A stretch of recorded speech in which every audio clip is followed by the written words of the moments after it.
Hello everyone, welcome to Blessy institute. ચેપ્ટરના એન્ડમાં છીએ. ખાસ વાત પ્રકીર્ણ સ્વાધ્યાય, જે આપણું ચેપ્ટર નંબર 5 છે, પાંચમા ચેપ્ટરનું પ્રકીર્ણ સ્વાધ્યાય. એના આટલા દાખલા હું કરાવવાનો છું. બાકીના દાખલાઓ તમારે બધાએ હોમવર્કમાં કરવાના છે. આજથી હોમવર્ક આપી દઉં છું. આટલું હોમવર્ક તમારું રહેશે ચેપ્ટર 5 પદ્ધતિ ત્યાં સુધી. છઠ્ઠો, આઠમો, 15મો, 16મો, 18, 19, 20, 21, 22 આ દાખલા હું કરાવવાનો છું. બાકીના દાખલા તમારે કરવાના છે. હવે આમ જોવા જઈએ તો આ ટોપિક વિકલિતના ઉપયોગનો છે, બરાબર, પણ ચેપ્ટર 5 માં મૂકેલો છે એટલે અત્યારે આપણે આ લઈ રહ્યા છીએ. વિકલિતના ઉપયોગને હમણાં આપણે સ્કીપ કરી અને આના પછીનું ચેપ્ટર એટલે કે એના પછીનું ચેપ્ટર આપણે અનિયત સંકલન સ્ટાર્ટ કરવાના છીએ. યાદ રાખજો. હવે ટોપિકનું નામ છે રોલ્સ થિયરમ, એટલે કે રોલનું પ્રમેય. તો કોઈ મિસ્ટર રોલ નામના ગણિતશાસ્ત્રીએ આ થિયરમ નથી આપેલો. આ થિયરમ એટલે પ્રમેય. આ પ્રમેય આપવા વાળા ગણિતશાસ્ત્રી છે લાગ્રાંજ. મિસ્ટર લાગ્રાંજે આપણને બે પ્રમેય આપ્યા છે, એક રોલેસ થિયરમ અને બીજું મધ્યકમાન પ્રમેય. મધ્યકમાન એટલે મમ્મા પ્રમેય. એવા બે પ્રમેય આપણને આપ્યા છે અને એની ઉપર આધારિત લગભગ 6 દાખલા અહીંયા સ્વાધ્યાયમાં એમણે મૂકેલા છે, બરાબર. તો પહેલા તો રોલનું પ્રમેય સમજીએ. સામાન્ય રીતે પહેલા બોર્ડમાં રોલનું પ્રમેય પૂછાતું હતું. ખાલી હેડિંગ જ છે, એની સાબિતી નથી. હેડિંગ પૂછાતું હતું. હવે હેડિંગ પૂછાય નહીં કારણ કે થિયરી આવતી નથી, પણ એમસીક્યુ માં એમાંથી તમને કોઈ નાનો પ્રશ્ન પૂછી શકે. એટલે પહેલા તો હું આખું પ્રમેય તમને સમજાવી દઉં અને પછી દાખલાઓનો આરંભ કરીએ. સો રોલ્સ થિયરમ, મધ્યકમાન, રોલ્સ થિયરમ, રોલનો પ્રમેય. ધારો કે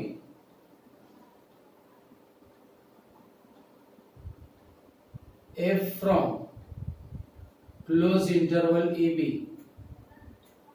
to r કોઈ વાસ્તવિક વિધેય છે.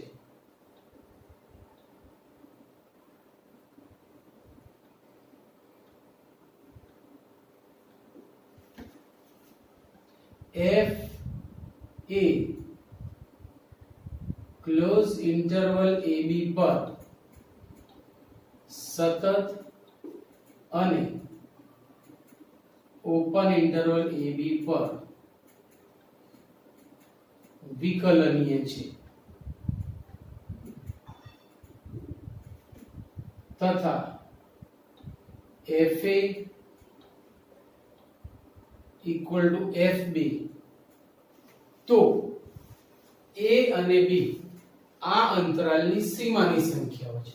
જો fa is equal to fb, તો c belongs to open interval ab. ચોપડી પ્રમાણે c લખીએ છીએ પણ ઘણી જગ્યાએ x પણ આપેલું હોય છે, તો c belongs to open interval ab એવો મળે કે જેથી f' equal to 0 થાય. બસ આ થઈ ગયું રોલનું પ્રમેય. લાગ્રાંજ નામના ગણિતશાસ્ત્રીએ આપણને રોલનું પ્રમેય આપ્યું છે. ખાલી વિધાન જ છે, સાબિતી નથી. એટલે મારે એનું તમને અર્થઘટન સમજાવવું છે. એને ભૌમિતિક અર્થઘટન પણ કહેવાય. શું છે એનું ભૌમિતિક અર્થઘટન? આખું લખીને ના સમજાવાય, આકૃતિથી જ આપણે સમજાવી શકીએ.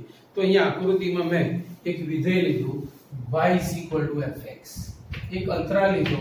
આપણે આ જ અંતરાલમાં તેનો અભ્યાસ કરવો છે ક્લોઝ ઇન્ટરવલ ab માં. તો આટલા અંતરાલ પૂરતું તમે જોશો તો એનો આલેખ સળંગ છે. ક્યાંય આલેખ દોરવા માટે હાથ ઉપાડવો પડતો નથી.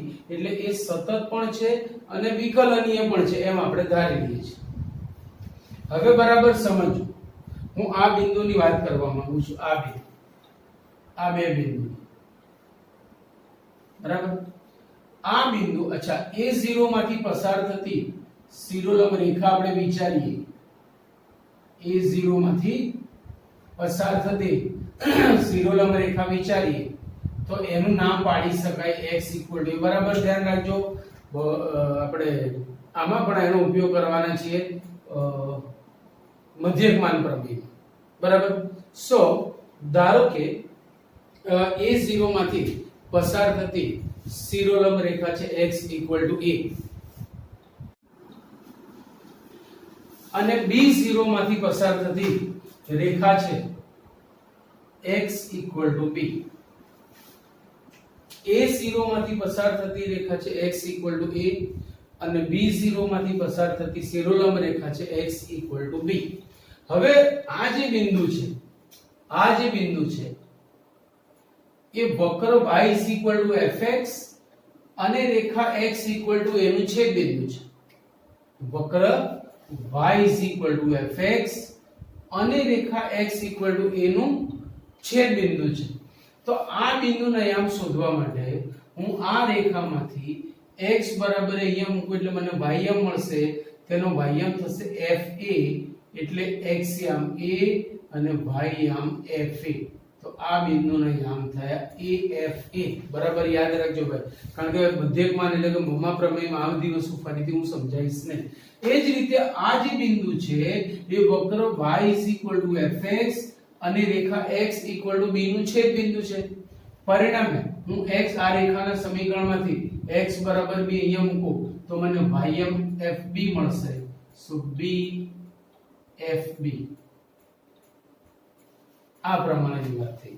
હવે તમે એ પણ જાણો છો કોઈ પણ બિંદુનો x યામ એટલે ઉગમ બિંદુથી એનું ક્ષૈતિજ અંતર અને કોઈ પણ બિંદુનો y યામ એટલે શિરોલંબિક અંતર.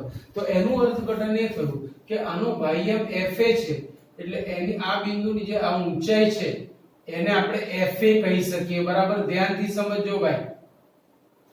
x યામ એટલે સમક્ષિતિજ અંતર આટલું અંતર a અને આટલું અંતર fa. એ જ રીતે આ બિંદુ માટે એની જે ઊંચાઈ છે એટલે a અને y યામ જેટલી થશે fb. તો આકૃતિ પરથી આપણે એટલું જોઈ શકીએ છીએ કે લગભગ fa અને fb સમાન છે. હવે ત્રણ વસ્તુનું પાલન થઈ ગયું. અહીંયા ત્રણ મુખ્ય શરતો છે, અંડરલાઈન કરું છું, ધ્યાન રાખજો. f a close interval ab પર સતત, ઓપન ઇન્ટરવલ ab પર વિકલનીય અને fa fb. તો ત્રણ શરતો બરાબર યાદ રાખજો. ક્લોઝ ઇન્ટરવલ ab પર સતત, ઓપન ઇન્ટરવલ ab પર વિકલનીય અને fa બરાબર fb. તો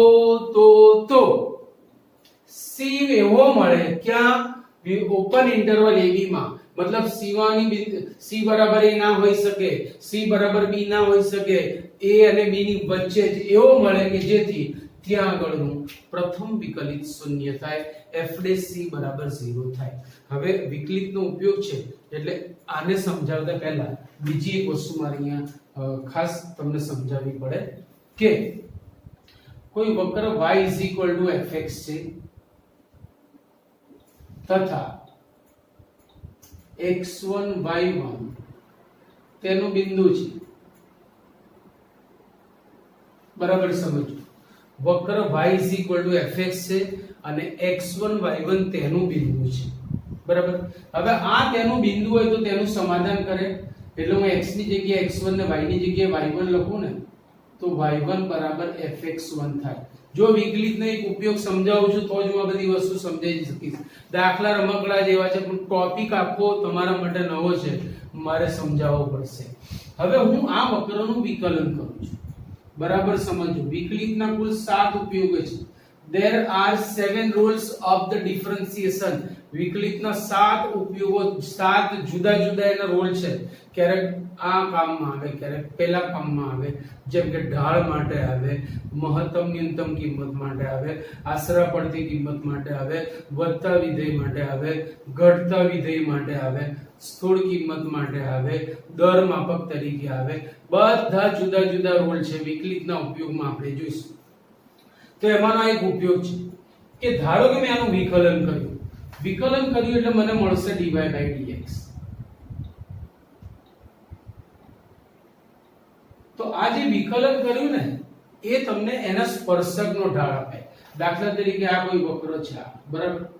તો જો આ સ્પર્શકનો બી આ ઢાળ કહેવાય, આ સ્પર્શકનો બી આ ઢાળ કહેવાય, આ સ્પર્શકનો બી આ ઢાળ કહેવાય. આ એટલે કે વ્યાપક ઢાળ થશે, સ્પર્શકનો વ્યાપક ઢાળ. હવે દાખલા તરીકે આ x1 y1 બિંદુ છે, દાખલા તરીકે આ x1 y1 બિંદુ છે, તો જો મારે આ સ્પર્શકનો ઢાળ જોઈતો હોય તો મારે એ બિંદુને અહીંયા એમાં ટીકાવવા પડે, એટલે હું એમ લખીશ કે therefore x1 y1 આગળના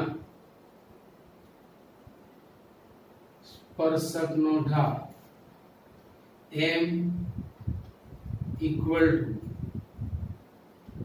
dy by dx at x1 y1 is equal to f dash x1. બરાબર યાદ રાખજો, ફરીથી કહું છું, કોઈ પણ વક્રનું વિકલન કરો, વિધેય એટલે વક્ર. અત્યાર સુધી જે વિધેયો પણ બધા વક્રો છે, પણ બધાની આકૃતિ આપણે દોરી શકતા નથી. તો જો કોઈ પણ વક્રનું વિકલન કરો એટલે dy by dx મળે. આ dy by dx ને કહેવાય તેના સ્પર્શકનો ઢાળ. આ dy by dx ને કહેવાય તેના સ્પર્શકનો ઢાળ. હવે સ્પર્શકનો ઢાળ એટલે વ્યાપક ઢાળ થયો. તમે કોઈ પણ બિંદુ આગળનો ઢાળ લઈ શકો. જેવા હું એ બિંદુને આમ ટીકાઈશ, મને તે બિંદુ આગળના સ્પર્શકનો ઢાળ મળશે. હવે સમજો, ચોકડીવાળા શું કહે છે કે સતત હોય, વિકલનીય હોય, fa બરાબર fb હોય, તેની વચ્ચે કોઈ c બિંદુ. હવે દાખલા તરીકે મને c બિંદુ અહીંયા મળ્યું, c બરાબર. હવે c બિંદુ અહીંયા છે તો એનો એક્સિયમ c થશે, કારણ કે તેમાંથી પસાર થતી શિરોલંબ રેખા x અક્ષને c0 માં છેદે છે. હવે જો આ રેખા x અક્ષને c0 માં છેદતી હોય તો આ રેખાનું સમીકરણ થશે x c, અને એના માટે મને જો આ બિંદુને આમ જોઈતા હોય તો હું x બરાબર c અહીંયા ટીકાઈશ, એટલે y આમ મળશે મને fc. બરાબર. c બિંદુ નથી, c મૂલ્ય છે. c બિંદુ નથી કહેતો હું, c એક મૂલ્ય છે, a અને b ની વચ્ચે મળતું મૂલ્ય. તો એવો એક c મળશે કે જ્યાં આગળ, હવે બીજી વસ્તુ તમે જાણો છો ભાઈ, કઈ રેખાનો ઢાળ 0 થાય? ઓબ્વિયસ, સમક્ષિતિજ. તો CFC માંથી પસાર થતી એક સમક્ષિતિજ રેખા મળશે તમને. કે હવે આનો ઢાળ, તો હું આનું વિકલન કરું એટલે y dy by dx બરાબર f dash x. આ બિંદુને આ મૂકીશ એટલે મને એનો ઢાળ મળશે f dash c, અને આ ઢાળ સમક્ષિતિજ રેખા હોવાના કારણે મને મળશે 0. આ ઢાળ સમક્ષિતિજ રેખા હોવાના કારણે મને મળશે 0. તો હવે લાગ્રાંજ શું કહે છે આપણને કે જો વિધેય સતત હોય, વિકલનીય હોય, fa બરાબર fb હોય, તો એક વચ્ચે એવું બિંદુ મળે કે જ્યાં આગળનો સ્પર્શક સમક્ષિતિજ થાય. સમક્ષિતિજ થાય એટલે એનો ઢાળ શૂન્ય થાય. તો સમક્ષિતિજ કહેવાની આ એક રીત છે. સમક્ષિતિજ છે એવું કહેવાની આ એક રીત છે, યાદ રાખજો. બરાબર. આ સ્પર્શક સમક્ષિતિજ છે એવું કહેવાની આ એક રીત છે. હવે ફરીથી આખું ભૌમિતિક અર્થઘટન છેલ્લી વખત બોલું છું, આ ઉપયોગ પણ સમજાવું છું કે જો કોઈ વક્રનું વિકલન કરીએ તો એ dy by dx આપે. આ dy by dx ને કહેવાય સ્પર્શકનો વ્યાપક ઢાળ. પછી બિંદુના એમાં મૂકીએ એટલે એ બિંદુ આગળના સ્પર્શકનો ઢાળ મળે. એક ટોપિક આ થયો. બીજો ટોપિક, જો આપણો વક્ર સતત હોય અંતરાલમાં, આજુબાજુની ચર્ચા કરવા નથી, ખાલી અંતરાલમાં ab માં સતત હોય, વિકલનીય હોય, fa બરાબર fb હોય, તો વચ્ચે એક એવું બિંદુ મળે કે જ્યાં આગળનો સ્પર્શક સમક્ષિતિજ થાય. સ્પર્શક સમક્ષિતિજ થાય એટલે કે તેનો ઢાળ શૂન્ય થાય. હવે દાખલામાં આ બધી વસ્તુ એપ્લાય કરવાની છે. બરાબર. આ જ બધી વસ્તુ આપણે એપ્લાય કરવાની છે. ધીરે ધીરે જોતા જઈએ. એનું ફોર્મેટ આપણે કેવી રીતે લખવાનું છે એ પણ જોઈ લઈએ. આ બધી જ વસ્તુ તમારે ત્યાં લખવી પડશે. ફરીથી પ્રકરણ સ્વાધ્યાય 5 ના 6ઠ્ઠો, 8મો, 15મો, 16મો, 18, 19, 20, 21, 22 આટલા દાખલા હું કરાવવાનો છું. બાકીના દાખલા તમારે હોમવર્કમાં કરવાના છે. સો આજથી જ એ કામ પણ તમે જોડે ને જોડે ચાલુ કરી દેજો.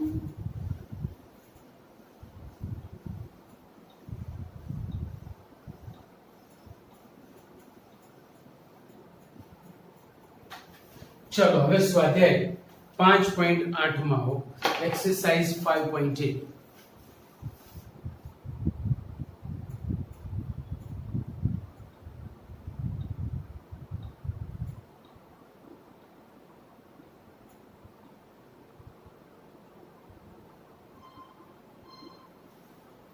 એનો પહેલો દાખલો જો શું કીધું છે કે x belongs to close in બધા ટેક્સ્ટ બુક લઈને બેસજો બેટા. ફરીથી કહું છું ધ્યાન રાખજો, ચોપડું બધી રકમ અહીંયા લખીશ નહીં. પહેલો દાખલો વાંચું છું, ના લીધી હોય તો ઝડપથી ચોપડી લઈને બેસી જાઓ. 1 મિનિટ આપું છું તમને. 1 મિનિટ 60 સેકન્ડ તો બહુ કહેવાય. ઘરમાંથી ચોપડી લઈને બેસવાનું છે એટલે ત્યાં સુધી રકમ વાંચું છું. ચોપડીને ફટાફટ. x belongs to close interval -4 2 માં વિધેય fx બરાબર x² + 2x - 8 માટે રોલનું પ્રમેય ચકાસો. એટલે ચકાસણી તો કરવાની છે, જોડે જોડે આપણે c પણ મેળવીશું. જોડે ને જોડે આપણે c પણ મેળવીશું, યાદ રાખજો. તો વિધેય કયું આપ્યું છે આપણને? પહેલો દાખલો વિધેય છે fx = x² + 2x - 8. x² plus 2x minus 8 and the interval is close interval -4 to 2 બરાબર એ છે ને. હવે આટલી વસ્તુ આપણે ચકાસવાની છે તો થોડુંક બીજું પણ યાદ રાખી લો કે સાહેબ આપણે સતત ચકાસવાનું, ડાબાનું લક્ષ લાવવાનું, જબાનું લક્ષ લાવવાનું, વિધેયનું મૂલ્ય લાવવાનું, ત્રણે સમાન થાય તો સતત છે. અને પાછું વિકલનની ચકાસવાનું ના, એ બધું કરવાની બધા દાખલામાં જરૂર નથી. બહુ લિમિટેડ દાખલા એવા છે કે જેમાં આપણે ચર્ચા કરીશું. અહીંયા જ્યારે જો બહુપદીય વિધેય, કેટલા વિધેયો છે ધ્યાન રાખજો, ફરીથી બોલું છું. બહુપદીય વિધેય, ત્રિકોણમિતીય વિધેય, લઘુગણકીય વિધેય, ઘાતાંકીય વિધેય, આટલા વિધેયો સતત ને વિકલનીય લઈ લેવાના. ફરીથી બહુપદીય વિધેય તમે જાણો છો, ત્રિકોણમિતીય વિધેયો પણ તમારી સાથે તમે એને ઓળખો છો, લઘુગણકીય વિધેયના કોન્ટેક્ટમાં પણ હવે તમે છો, અને ઘાતાંકીય વિધેયને તમે ઘણા વખતથી ઓળખો છો. તો શેમાં આ મગજમારી કરવાની? એક માનાંક વિધેય, બીજું પૂર્ણાંક ભાગ વિધેય, અને ત્રીજું વિધેય સ્પ્લિટ કરીને આપ્યું હોય, એકથી વધારે ભાગમાં આપ્યું હોય. જેમ કે તમને કીધું હોય કે x2 x <5 તો આ, 5 x ફલાણું તો ઢીકણું આ, એમ કરીને તમને અલગ અલગ ભાગમાં આખું વિધેય ડિવાઈડ કરીને આપ્યું હોય ત્યારે માનાંક વિધેય હોય ત્યારે, અને પૂર્ણાંક ભાગ વિધેય હોય ત્યારે યાદ રાખો સાતત્યની કે વિકલનીયતાની ચર્ચા કરવાની, બાકી ઘાય ઘા ગાડી જવા દો. સમજાય છે કે નહીં? ઓકે. સો આ બહુપદીય વિધેય છે, x² + 2x - 8 બહુપદીય વિધેય છે. સો આપણે આવું લખીશું. બધા દાખલામાં હું આ ફોર્મેટ નહીં લખું, તમારે યાદ રાખવાનું છે. અહીં f બહુપદીય વિધેય હોવાથી ક્લોઝ ઇન્ટરવલ -4 to માં સતત તથા ઓપન ઇન્ટરવલ -4 to માં વિકલનીય છે.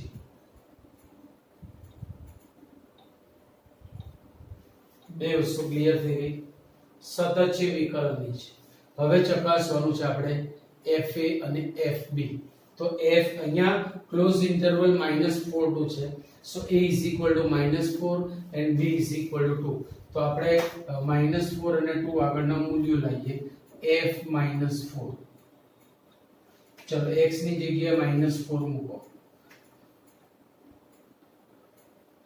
-4² is 16, -4 into 2 -8, -8 is 0. f2 x ની જગ્યાએ 2 ટીકાઓ, 2 નો વર્ગ 4, x ની જગ્યાએ 2 ટીકાઓ, 2 દુ 4, -8 તો છે 0. therefore f -4 is equal to f2. માટે વિધેય સતત છે, હાલો વિકલનીય છે, fa બરાબર fb પણ છે. માટે રોલનું પ્રમેય લગાડી શકાય. હવે રોલનું પ્રમેય લગાડી શકાતું હોય તો આપણે શું લખીશું? therefore C belongs to open interval open interval AB. હવે AB ની જગ્યાએ આપણી પાસે -4 and 2 છે, તો C belongs to open interval -4 to એવો મળે કે જેથી f'(c) બરાબર 0 થાય. 2 અથવા 3 માર્કમાં આ પ્રકારના દાખલા પૂછાતો હોય છે. હવે પહેલા મારે લાવવું પડશે f'(x). એના માટે ઇન્વાઇટ કરો fx ને. fx = x² + 2x by differentiating 2x. હવે f'(c) 2c + 2 f'(c) લાવો છે ને, ઘણી ચોપડીમાં f'(x) જ રવા દીધો છે ને x લાયા છે. આપણે c માં લઈ જઈશું કારણ કે આપણી બુકમાં c લખેલું છે. તો f'(c) હવે f'(c) = 0 લેતા 2c + 2 = 0. therefore C is equal to -1 which is member of open interval -4 to. अगर जो आमा ना होय तो भले सतत होय, भले विकलनीय होय, भले fa = fb થતું હોય પણ એવો c મળતો નથી, માટે રોલનો પ્રમેય ના લગાડી શકાય. તો અહીં મળે છે અને માટે c = -1 માંગેલ કિંમત છે. આમ કિંમત પણ આપણને મળી જાય અને રોલનો પ્રમેય પણ લગાડી શકાય છે એવું આપણે ચોક્કસપણે કહી શકીએ. તો લખી લો દોસ્તો. આપણે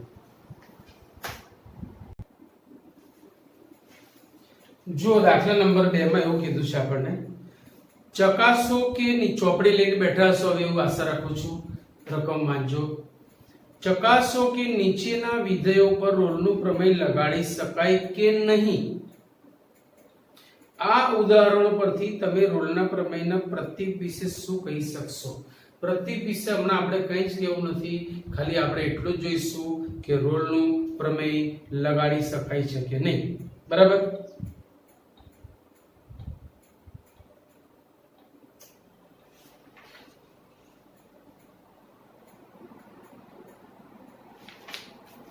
ચાલો પહેલો દાખલો, fx = x અને x belongs to close interval 5 to 9. જુઓ શરતો તમને યાદ હોવી જોઈએ કે વિધેય ક્લોઝ ઇન્ટરવલ ab માં સતત હોવું જોઈએ, વિકલનીય હોવું જોઈએ અને fa = fb થવું જોઈએ. તો અહીંયા fa = fb જ નહીં થાય. વળી પૂર્ણાંક ભાગ વિધેય તમામ પૂર્ણાંક કિંમત આગળ તૂટક છે એવો આપણે એનો આલેખ જોયેલો છે, એટલે સતત પણ નથી. તો સતત પણ નથી, fa = fb પણ થતું નથી, આથી રોલનો પ્રમેય લગાડી શકાય નહીં. તો આપણે જોઈએ f(a) x = 5 6 7 8 9 belongs to close interval 5 to 9 માટે સતત નથી. તમામ પૂર્ણાંક કિંમતો આગળ એના મૂલ્યો જુદા જુદા મળશે. વળી f5 is bracket 5 is 5 તથા fa બરાબર fb પણ ચકાસી. f9 is bracket 9 is 9, therefore f5 is not equal to f9. માટે રોલનું પ્રમેય ન લગાડી શકાય.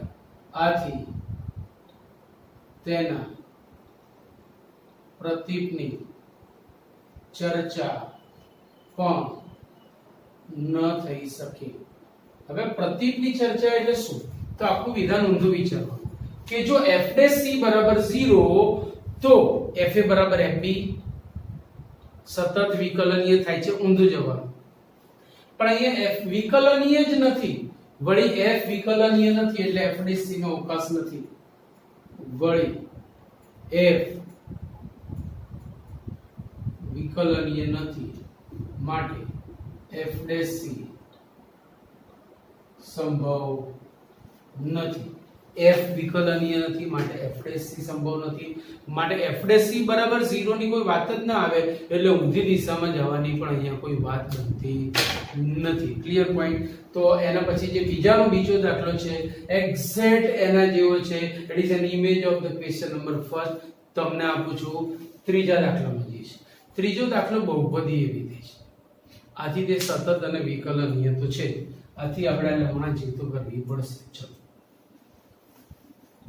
f એ બહુપદીય વિધેય હોવાથી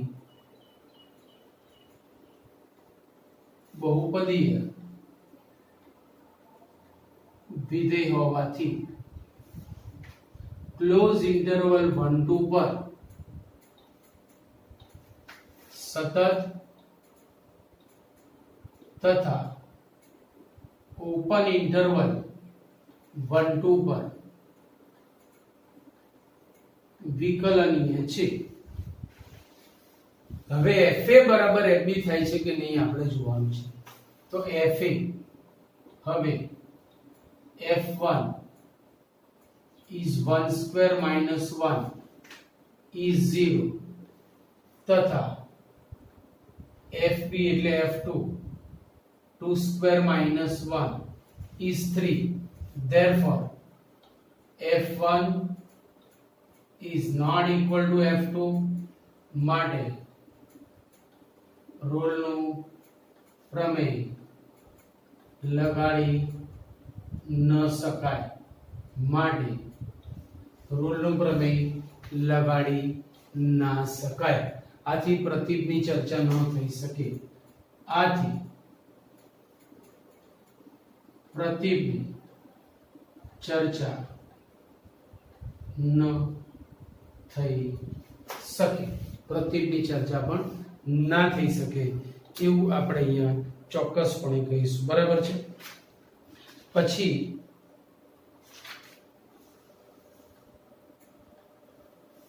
ક્વેશ્ચન નંબર 3 માં આપણે જઈએ છીએ.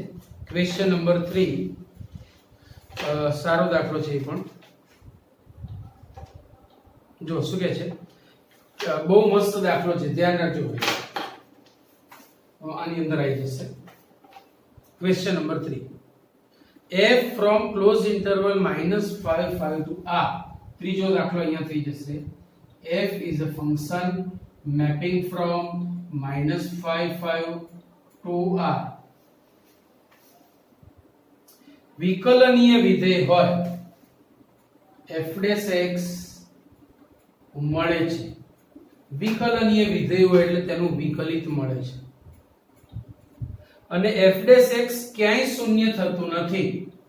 અને x belongs to open interval -5 to 5 માટે f' is not being 0. આ આપણને આપેલી શરત છે. તમે રકમ માત્ર રહેજો. તો સાબિત કરો કે f-5 અને f5 સમાન નથી. તો સાબિત કરો કે f-5 અને f5 સમાન નથી. તો આ દાખલો આપણે અનિષ્ટાપતિની રીતે લઈશું. ધારો કે f-5 equal to f5 છે. ધારો કે f-5 equal to f5 છે. હવે વિધેય વિકલનીય અને સતત તો છે જ. વળી f એ ક્લોઝ ઇન્ટરવલ -5 to 5 માં સતત તથા ઓપન ઇન્ટરવલ -5 to 5 માં વિકલનીય છે. અને f-5 equal to f5 આપણે ધારી લીધું.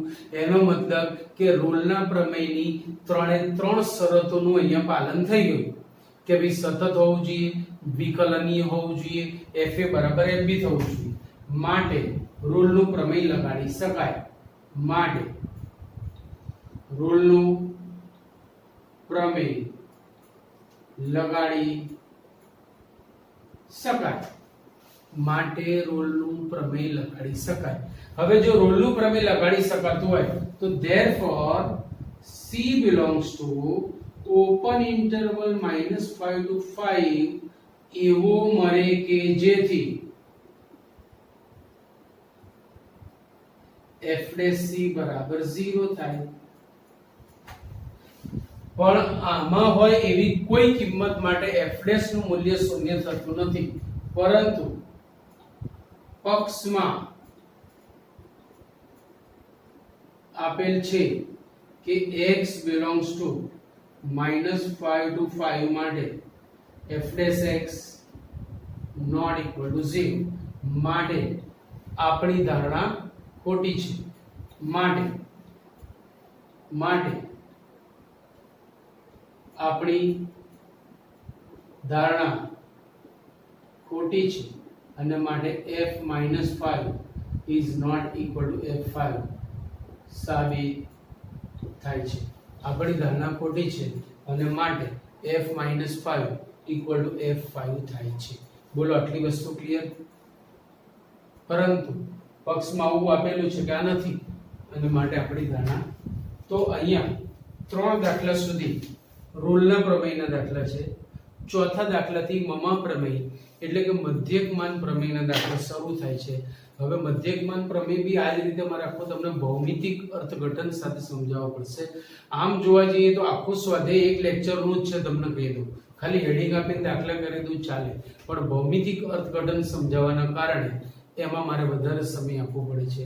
હજી એક લેક્ચર આપણું ભૌમિતિક મધ્યકમાન પ્રમેયમાં જશે અને 1.5 થી 2 લેક્ચર આપણા સ્વાધ્યાય 5 માં જશે. એટલે 3 લેક્ચરમાં આપણું આ ચેપ્ટર પૂરું થશે. પણ આવતા લેક્ચર પછીના લેક્ચરમાં હું તમને સંકલનના સૂત્રો ચાલુ કરી દઈશ. ત્યાર પછી વિકલનના સૂત્રોની બ્રેક વાગી જશે અને દરેક વખતે 5 વખત તમારે સંકલનના સૂત્રો લખવાના છે. બરાબર? તો આ સ્વાધ્યાયની ખાસ પ્રેક્ટિસ કરજો, રોલનો પ્રમેય બરાબર સમજજો અને પછીના લેક્ચરમાં આપણે મમ્મા પ્રમેય લઈશું. Okay, C you, bye bye.